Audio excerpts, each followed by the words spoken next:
بخير فإن الفارج الله.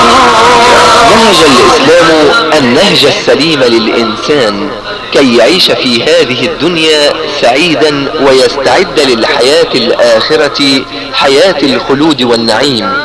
وفي مسار الحياة تتعرض الأسرة المسلمة لهزات، وتبدأ هذه الهزات عندما تشعر المرأة أنها مجرد امرأة تعد الطعام وترعى البيت، لا زوجة يسكن إليها الزوج ويحس بوجوده إلى جانبها. يا صاحب الهم إن الهم منفرج، أبشر بخير فإن الفارج الله. لم تقل الآية وإن زوجة خافت، وصار هو بالنسبة لها ذلك السيد الآمر الناهي المستغني بماله وقوته عنها، كما يفيد التعبير القرآني بقوله تعالى من بعلها بدلا من زوجها. والبعل هو النخل الذي يمتص الماء بعروقه من الأرض مستغنيا عن البستاني. ومشاكل الأسرة عديدة ومتنوعة، ولكن أحكام الإسلام وضعت الحل الذي يقوم على ركيزتين: الأولى جماعية القيادة في سفينة واحدة، فمن حق الزوجة أن تتعاون مع زوجها بحثا عن حل ينقذ السفينة من غرق لن يستثنى منه أحد. الثانية أنه لا يفرض الحب بالقانون على كلا الزوجين، فالقلوب بين إصبعين من أصابع الرحمن. تقول الحكايات الشعبية أن امرأة أحست بأن زوجها بدأ يهملها ويقسو عليها بعد أن كان يحبها ويهتم بها، فذهبت إلى حكيم البلد تطلب منه المشورة لتسترد اهتمام زوجها بها. فطلب منها الحكيم أن تحضر 3 شعرات من أسد حي ليساعده ذلك على تحقيق مطلبها. فخرجت المرأة إلى الغابة ومعها خروف صغير، وعندما قابلت الأسد تركت أمامه الخروف فأكله ولم يقترب منها. وكررت المرأة العملية نفسها عدة أيام إلى أن اطمأن الأسد إليها، فسمح لها أن تجلس آمنة بجواره. وذات يوم تشجعت المرأة ومدت يدها تمسح على لبة الأسد، ثم انتزعت منها في رفق الشعرات 3. ولما عادت بالشعرات إلى حكيم البلد وطلبت منه ما تعيد به اهتمام زوجها، فوجئت بالحكيم يقول لها إن المرأة التي استطاعت ترويض الأسد إلى أن انتزعت منه شعره لا يصعب عليها أن تروض زوجها لتستعيد حبه واهتمامه. وحكيم البرنامج هو قاضي صيدا الشرعي سماحة الشيخ أحمد الزين، الذي تعرض عليه مشاكل الأسرة ويقدم لها الحلول التي تنبع من شرعنا الحنيف.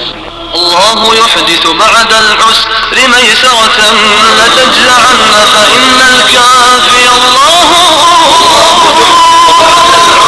ميسرة لتجزعن فإن الكافي الله. برنامج مشاكل وحلول يعرض المشاكل التي تتعرض لها الأسرة المسلمة، فاكتبوا إلى برنامج مشاكل وحلول من إذاعة الإسراء ليجيب عليها سماحة قاضي صيدا الشرعي الشيخ أحمد الزين. يا صاحب الهم إن الهم منفرج، أبشر بخير فإن الفارج الله. يا صاحب الهم إن الهم منفرج، أبشر بخير فإن الفارج الله. إذا بليت فثق بالله وارض به، إن الذي يكشف البلوى هو الله. إذا بليت فثق بالله. مستمعينا الكرام، السلام عليكم ورحمة الله وبركاته. نرحب بكم في حلقة جديدة متجددة دائما ضمن برنامج مشاكل وحلول، ومع سماحة قاضي صيدا الشرعي فضيلة الشيخ أحمد الزين. ونبدأ مستمعينا الكرام بالسؤال الأول من أخت سائلة تقول: أنا امرأة طلقني زوجي وأنا حامل في شهر التاسع، ولكننا اتفقنا أن لا نعلن هذا الطلاق إلا بعد الولادة، وبعد الولادة بشهرين أخذ زوجي الولد واختفى الاثنان، علما بأن زوجي ليس لبنانيا. سؤالي الأول فضيلة الشيخ: ماذا علي أن أفعل حتى أسترد ولدي؟ سؤالي الثاني: زوجي يملك سيارة وأموال باسمه في البنك وتركها كلها وأخذ الولد، فهل هذه الأموال والسيارة من حقي، علما بأنه لم يعطيني شيئا من حقوقي؟ بسم الله الرحمن الرحيم. تستطيعين أيتها الأخت السائلة أن تقيمي دعوى لدى المحكمة الشرعية وتطلبين فيها إثبات هذا الطلاق، ومن ثم المطالبة بحقوق الشرعية والتي منها المهر المؤجل ونفقة العدة. كان لك المطالبة بحضانة الولد وبنفقته، ولك أن تبلغي المطلق عن طريق النشر، تطلبين المحكمة إبلاغ المدعى عليه المطلق عن طريق النشر بجريدتين يوميتين واسعتي الانتشار، باعتبار أن الزوج المطلق قد غاب واختفى ولا تعرفين عنوانه. ويمكن للمحكمة أن تحكم لك بإثبات الطلاق وبالحقوق الشرعية وبحضانة الولد الذي لم يتجاوز 7 سنوات وبنفقته. أما فيما يتعلق بأموال هذا الرجل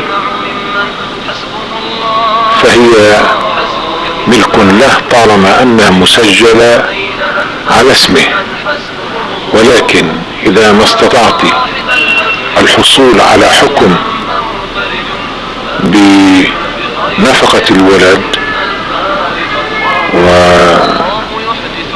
ونفقة العدة يمكن أن تنفذي هذا، وبالدين الذي لك على هذا الرجل يمكن أن تنفذي هذا من خلال دائرة الإجراء، دائرة التنفيذ، وتسعين للحجز على هذه الأموال وأخذ ما تستحقين من نفقة للولد ونفقة عدة وحقوق شرعية. إذا لم تعرفي عنوان هذا الرجل يمكن إبلاغه بواسطة النشر في جريدتين يوميتين والمطالبة بما لك من حقوق وحضانة للولد. الله أعلم. سؤال آخر فضيلة الشيخ من أخت سائلة تقول: زوجي حلف علي بالطلاق إذا زرت أهلي بسبب خلاف عائلي، ولكنني غافلت زوجي وذهبت لزيارة أهلي دون علمه، وبقي هذا حتى مدة 2 شهر تقريبا، ثم رجعت الأمور والحمد لله إلى طريقها، فما حكم الشرع في عملي، وهل أعتبر طالقة؟ كان عليك أن تذكري الصيغة التي بها أوقع عليك الزوج طلقة معلقة. إذا ذهبت إلى أهلك فأنت طالق، أو علي الطلاق منك إذا ذهبت إلى أهلك، إلى آخر ما هنالك من صيغة تتعلق بالطلاق المعلق. ولكن مع هذا ومن باب الاحتياط تستطيعين أن تقول لزوجك طالما أنك لازلت بالعدة الشرعية أن يوجه إليك الخطاب التالي قائلا لك أرجعتك إلى عصمتي، أو لمجرد أن يقبلك أو أن تعاشرينه معاشرة الأزواج خلال العدة الشرعية يكون ذلك بمثابة الإرجاع لعصمته، وتحسب عليك طلقة واحدة، وعليك وإياه الانتباه لعدد الطلقات حتى لا يقع الاثنان بالمحظور ويصل العدد إلى 3، وهنالك لا مجال للعودة للعلاقة الزوجية. والله أعلم. بارك الله بكم فضيلة الشيخ. أيضا سؤال من أخت سائلة تقول: أنا امرأة طلقني زوجي في حالة الغضب المرة الأولى، فاستشار زوجي شيخا على المذهب الجعفري فقال له لا شيء في ذلك، ثم طلقني مرتين بعد ذلك فأصبحت 3 طلقات، واستشار هنا زوجي المحكمة السنية التي أعادت له زوجته دون أن تدري بالطلقة الأولى، فما الحكم في ذلك؟ وهل علي إثم في هذا الأمر؟ أفيدونا جزاكم الله خيرا. أيتها الأخت السائلة، الطلقة الأولى التي وقعت أثناء الغضب لا نستطيع أن نحكم بشأنها إلا بعد معرفة درجة الغضب هذه. هنالك حالة من الغضب التي لا يدري الإنسان ما يصدر عنه من أقوال وأفعال أثناءها، وهذه لا يقع من صاحبها الطلاق، وهي التي أشار إليها الحديث الشريف: لا طلاق مع إغلاق. فحالة الغضب الشديد الذي لا يدري الإنسان ماذا يصدر منه لا يقع معها الطلاق. ولعل الشيخ الذي أشار على الزوج بعدم وقوع الطلاق كان يستند إلى هذه الحالة. أما الغضب العادي الذي يدري الإنسان معه ما يصدر عنه وتكون أقواله وأفعاله عن إرادة وتصميم، فهذا الطلاق الذي صدر عن تصميم وإرادة يقع ولو كان في حالة الغضب العادي. لهذا عليك أن تعودي للمحكمة أو للعالم الذي أفتى بهذا الطلاق الأول، وتتأكدي من حالة الغضب ودرجته التي كان عليها الزوج أثناء إيقاع الطلاق. فإذا كان إيقاع الطلاق بغضب مع عدم التصميم والإرادة وفي حالة إغلاق ولا يدري ماذا يصدر عنه، فهذا الطلاق لا يقع. أما إذا كان في هذا الغضب مع التصميم والإرادة والوعي الكامل، فالطلاق الذي يصدر عن صاحبه يقع، والله أعلم. بارك الله بكم فضيلة الشيخ. أيضا سؤال آخر يقول: اعتاد الأهل في السابق أن يتفقوا على تزويج الصبي الفلاني من الفتاة الفلانية، وبعدما كبر الصبي والفتاة لم يوافقا على هذا الزواج، فهل يجب عليهما الطلاق أم ماذا يفعلان؟ أفيدونا جزاكم الله خيرا. قد يقوم الأبوان والد الصبي ووالد الفتاة بتزويج أو بإجراء عقد زواج لولديهما، للفتى والفتاة، وهما صغيران، أي قبل البلوغ، مع تسمية المهر ومع حضور الشاهدين، فيقع عقد الزواج مستوفيا الشروط الشرعية بولاية كل من الأبوين على الصغير.